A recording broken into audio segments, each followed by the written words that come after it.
Results, panic at the supermarket as news of the extreme restrictions come out.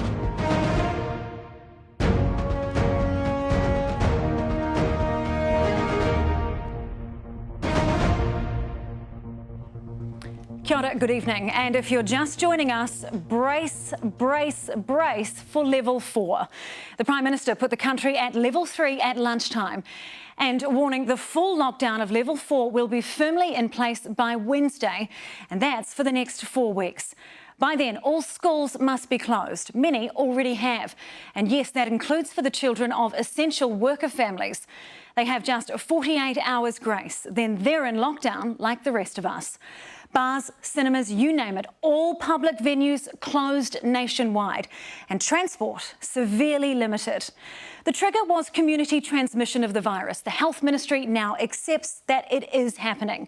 36 more cases of the virus today, taking the total past 100. The alternative, to use the Prime Minister's own words, was that tens of thousands of New Zealanders die. Political editor Tova O'Brien begins our coverage. Few will have heard a message so sobering from their Prime Minister in their lifetime. The worst case scenario is simply intolerable. It would represent the greatest loss of New Zealanders' lives in our history, and I will not take that chance. Coronavirus cannot go unchecked. Tens of thousands of New Zealanders will die. The Prime Minister drawing on the devastation faced in Italy.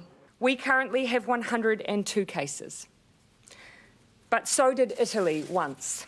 It now has nearly 60,000 cases, more than 5,000 dead. So desperate times calling for the most desperate of measures. In 48 hours, the country moves into near total lockdown for 4 weeks. These decisions will place the most significant restrictions on New Zealanders' movements in modern history. This is not a decision taken lightly. All non-essential businesses will shut, but don't panic. There are exemptions for doctors, pharmacies, petrol stations, essential banking services and supermarkets. They will all stay open, but don't shop unless you have immediate need. There will be enough for everyone if we shop normally. Stock is not an issue in New Zealand. We will not run out of food. All schools close from tomorrow except to children of essential workers, but come midnight Wednesday, total shutdown. Transport's only allowed for freight and people undertaking essential services. There are some things you can do, but only with those you're self-isolating with. You can leave your home for fresh air, a walk, for exercise, to take your children outside. And if you break the rules, you could keep the country in lockdown longer. If you hang out with your friend at a park, or see a family member for lunch, you risk spreading Covid-19 and extending the nation's time in level 4. Equally, if you see people breaking the rules, don't be a vigilante. Be kind. I know people will want to act as enforcers, and I understand that people are afraid and they are anxious. But we will play the role of enforcer. The Prime Minister's final message, be kind and be strong. I am not afraid because we have a plan. A plan that we all have a role in. Everything you will all give up for the next few weeks, all of the lost contact with others, all of the isolation and difficult time entertaining children, it will literally save lives. And it couldn't be more worth it than that. Tova joins us now. Tova, just how does the government lock down the country? Mike, a lot needs to happen between now and Wednesday at midnight when that lockdown comes into force. Parliament will sit on Wednesday, albeit a pared-back version with far fewer MPs. A state of emergency will be declared, an epidemic notice will be issued, and that gives the government all the powers it needs to enforce the lockdown, and that could include the requisitioning of facilities, so taking over hotels, for example, to house people if they come in from overseas and have nowhere to go or they're trapped, places for the homeless to stay, commercial kitchens if we need to feed people, for example, and if we can't stop the spread, taking over facilities as makeshift hospitals. This is all a lot to grapple with, but as the Prime Minister's made clear, the alternative is far worse. Tova O'Brien live from Parliament. Well, the speed of the move to lockdown left Kiwis stunned, but what followed swiftly after that was panic. Emma Cropper reports. Each and every New Zealander now faced with the unknown like they never have before. And with the call to stay home came the overwhelming rush to prepare. It's a little bit dramatic, you know, people stocking up on things, getting petrol and stuff like that. Panic buying at petrol stations, at supermarkets too. Shelves left empty from panic buyers yet again. The price of vegetables through the roof. As they line out the door with limits on letting people in. For some, preparing for a month in isolation requires a little creativity. We went and bought some arts and crafts to keep us busy over the next wee while. Some knitting needles, some clay. But much needed services will stay open. It's the stunned hospitality industry now being paralysed, effective immediately. Staff gone home already, straight away. We've just got to tidy up, obviously, check fridges and everything apart. Phil has a newborn baby due in just 2 days and owns 2 restaurants.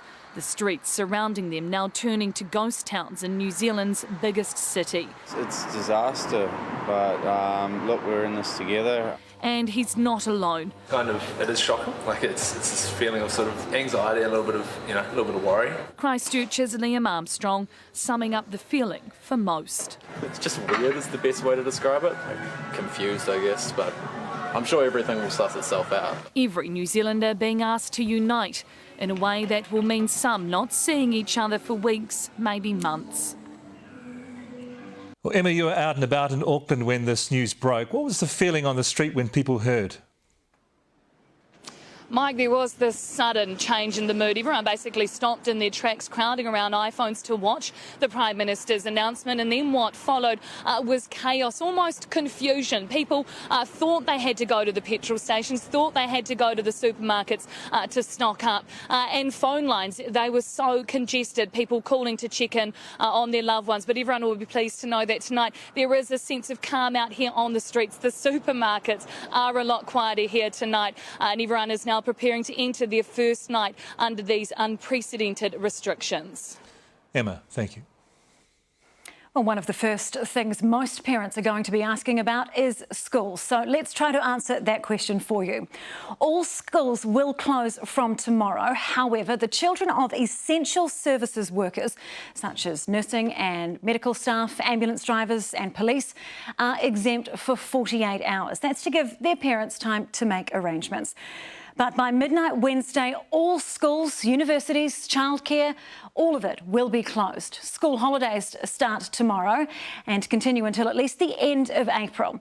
Now, during the break, teachers will be developing ways to teach remotely, but as Lisette Raymer found, not all children will be able to do that. It's a quick roll call at Kaipara College. Raven? No Raven today. Attendance is already down to 60%. 18 staff members are already away. Jamie? Nope. Taylor? No. Principal Steve McCracken this morning wanted no one here at all. Basically just shut the school. And that's exactly what's going to happen. Schools will be closed from tomorrow, except to the children of essential workers such as doctors, nurses, ambulance drivers, police, and there will be others on that list. This will give them time to plan, but it will be temporary. Schools will close entirely from midnight on Wednesday. School's out for 4 weeks at least. Funding won't be affected, but everything else will be. The school term break, due to start on the 9th of April, will be brought forward to reduce the impact, particularly when it comes to resitting assessments or at worst, students repeating the year. Bringing forward the school holidays, which is 2 weeks that kids wouldn't have been in school anyway, helps.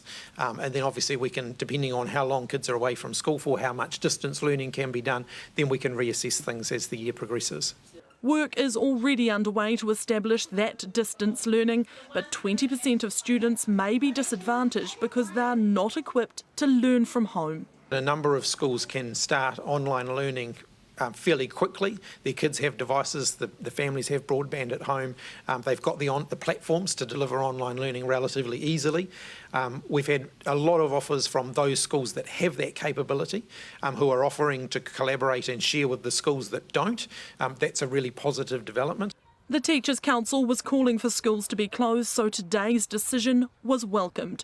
Parents overwhelmed, but understanding. It's still sinking in, it's a bit of a shock. Kind of quite relieved, actually. I think it's the right idea. I think it's the right decision to make. I think it provides everyone with a lot of clarity in terms of moving forward and knowing what to do. What happens if people don't get on board is a lesson no one wants to learn.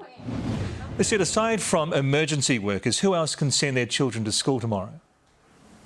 Well, Mike, it goes far beyond emergency workers. It is an extensive list of everyone the government has deemed to be an essential worker. Obviously, that includes the health sector. It also includes the food supply chain, everyone from farmers through to those in the supermarkets. It includes people like those who work for the Ministry of Social Development that process the welfare benefits, also some members of the construction industry, those who work in utilities and communications, and also in some cases members of the accommodation industry, those who are currently providing a space for isolation and quarantine. Now, a full list of those who are eligible will be sent out to schools so they can start to plan for just how many students are going to be turning up to school as normal for the next 2 days. But if you're at home and wondering if you qualify, you can find a full breakdown of this list online at Covdi19.govt.nz.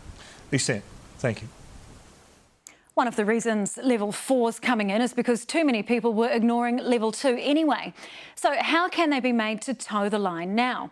Well, police could start patrolling shops and streets with powers to arrest those who fail to follow level 4 orders. Anna Bracewell-Worrell reports. Police on the beat about to become a much more common sight. You will see more police officers out there almost immediately.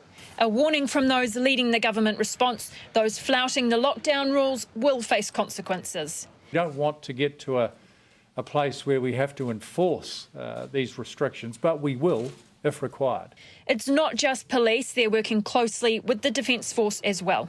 There's been considerable clamour for taking this next step. I think people will respond. That's my hope. If we have to use those powers, I'll be disappointed. Troops could be brought in to stop movement between regions and to enforce road closures. You hope we don't see Defence Force basically out and about having to enforce this? For a level of comfort, I'd be happy to see them there. If it got to the enforcement side, I'd be disappointed, but I wouldn't rule it out. And with families in lockdown, police are anticipating an increase in domestic violence. That kind of thing does increase inside homes. That will be one of our top priorities. Life as we know it has turned on its head, and our frontline services are no exception. For police, the new norm for at least the next month is an intensive focus on getting people to comply with the rules. And their message for all of us: watch out for your neighbours, check on your friends. Anna Bracewell-Worrell, News Hub. Well, today's move has grave economic implications for just about everyone in the country, from the share market to the share milker. All wondering, am I and my family being thrown to the wolves? So the Finance Minister has announced a new rescue package is coming. Political reporter Jenna Lynch with this. Tools down. Hundreds of workers sent home from this construction site told don't come tomorrow as the country goes into shutdown. We just heard the news on site that the complete site is locked down for 4 weeks. Lights out at Flight Centre 2, staff hanging up closed signs. We're gutted. Today, the travel agent shut 33 stores across the country, laying off 250 of its 1,200 staff. And when we come out the other side, we'll be putting the call out and we would love to see everyone come back. All non-essential businesses will close in 48 hours, the government ramping up its business support measures. It has scrapped the $150,000 cap on wage subsidy payments, meaning businesses can access up to $585 a week for every employee, no matter the cost. Businesses will need to keep their staff on at 80% of their income. It's now expected to cost $9.3 billion, $4 billion more than expected, but the government will pay whatever it takes. That is the estimate that we've made, but again, it does not have an actual monetary cap on it. And so we support keeping businesses in business and workers in their jobs and opening up that job support. The government's issued an order that rents must be frozen and is working with the banks to establish significant temporary mortgage support for struggling households and partially government guaranteed loans for businesses. How many businesses do you think we're going to lose? I can't answer that question, Jen, and I don't think anyone could. What we've done today is cushion the blow. Business New Zealand estimating the job losses could be catastrophic. There have been some estimates made that unemployment will hit around 6%, so that's about 150,000 people. But an assurance from the Finance Minister. We do need to make sure that we are securing New Zealanders' income during this period. The Finance Minister is now looking at what can be done over and above the wage subsidies scheme. One option could be a partial government income for every affected worker. The government's hoping to give people some certainty by announcing the new income measures within the next week. Jenna Lynch, News Hub. Well, Ingrid's in now. And Ingrid, what's been happening with the weather? I don't know how we segue into this, but yes, another remarkably warm day for Napier, reaching 28 degrees there. Despite that, a cold change is on the way, and I hate to add to your worries, but snow, thunderstorms and heavy rain are all on the menu from tonight. I'll have all the details later in the programme. Fantastic, thank you. Well, a surge overnight in the number of confirmed COVID-19 cases in New Zealand. Queues for testing stretch down the block, as we hear two are believed to be community transmission.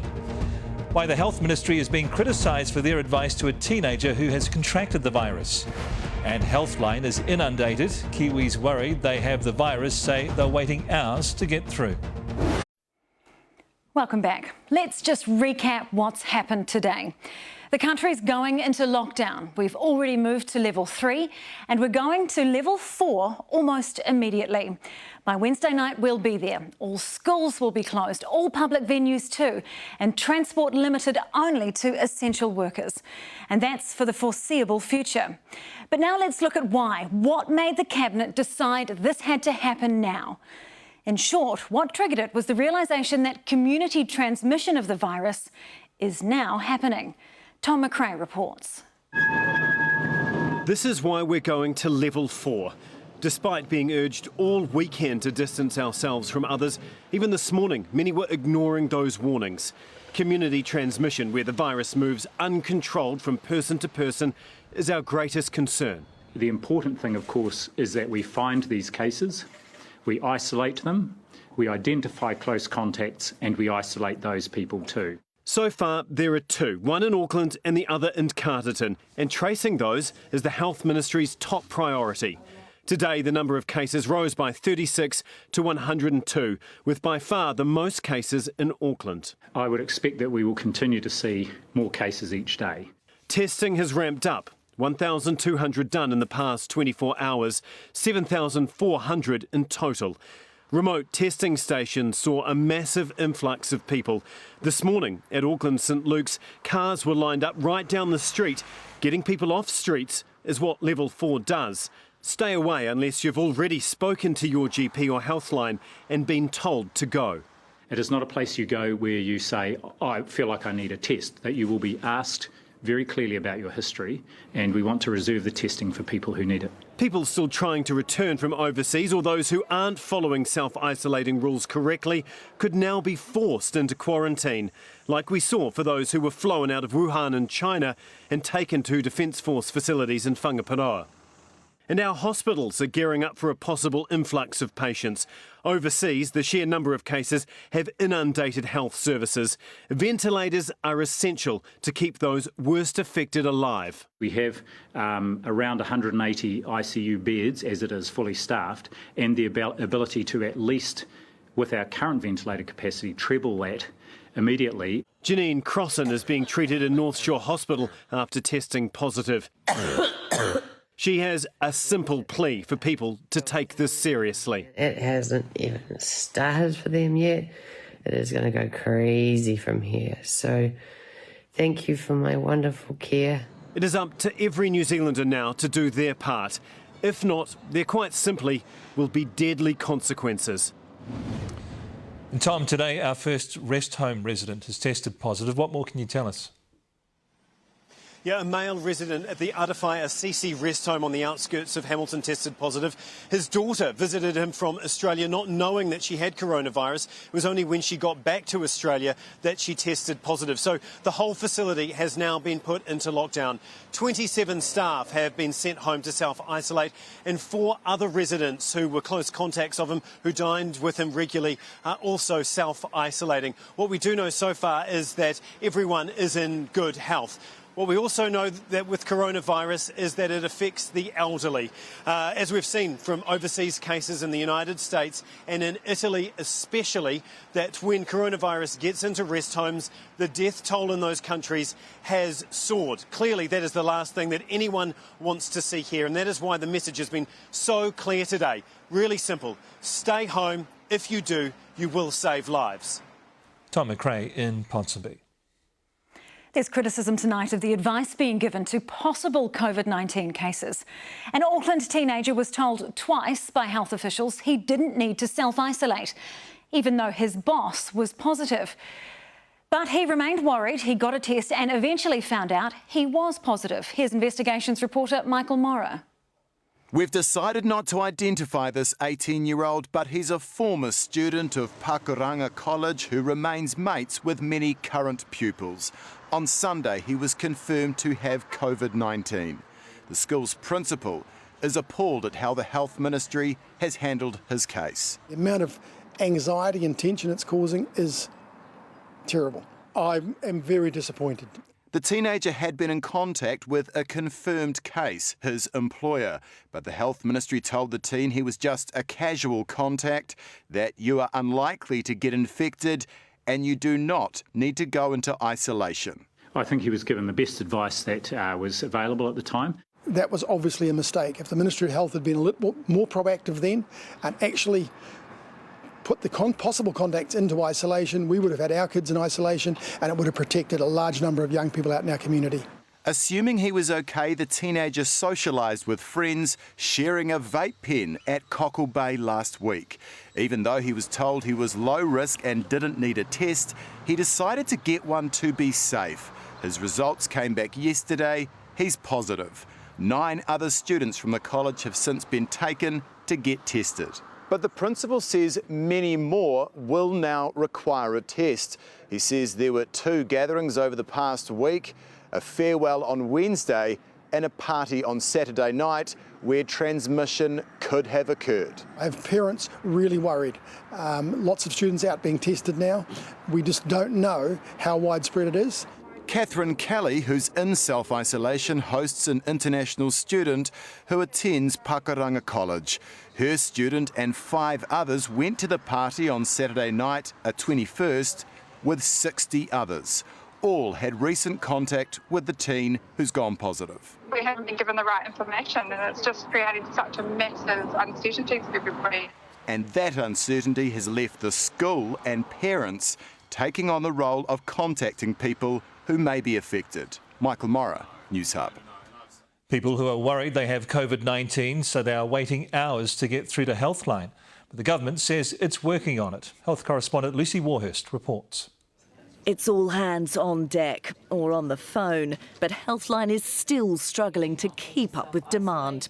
Suffering a dry cough, fever and struggling to breathe, asthmatic Alicia Payton became so concerned she may have COVID-19, she called Healthline. 111 in the queue and got down to about 67 before I got disconnected from them. I rang back again straight away, only to be 110 in the queue again, only to be disconnected again, sitting at number 5 in the queue. Nearly 4 hours on the phone, sick and no answers and no test. If they're only testing COVID-19 for people who are mainly coming in from overseas, then our results aren't going to be accurate for community outbreak, if I had it or have it. For Chelsea Seth, who's also self-isolating, it's been a similar situation. Asthmatic, feverish and coughing, but she told Michael Morrow she couldn't get help. Told that I was 150th in the queue. Struggling for breath and struggling for a test. Because I wasn't showing all of the symptoms or I hadn't been in contact directly with someone who had been tested positive for COVID-19. I broke down in tears. Healthline has fielded more than 100,000 calls so far this month, already 5 times that of March last year. It's brought in 300 more staff and added 4 more call centres. And the government says it's getting better. We continue to increase the capacity at Healthline, and what I have just been told is that the average waiting time yesterday was 30 minutes. The message is, if you need health advice, do call, but please be patient. Lucy Warhurst, News Hub. And let's just remind you of that Healthline number. It's 0800 358 5453. The official advice is keep trying. Well, Andrew's in later with sport, and New Zealand could boycott the Tokyo Olympics. Yeah, that's right, and they're certainly not ruling it out, and it seems increasingly likely, especially now that other nations have taken that very step. We'll tell you which countries have confirmed they will not send athletes to this year's Tokyo Games. Plus, how alert level 4 restrictions have impacted plans for a revised local derby competition for our Super Rugby teams. We go live to London as coronavirus reaches Buckingham Palace.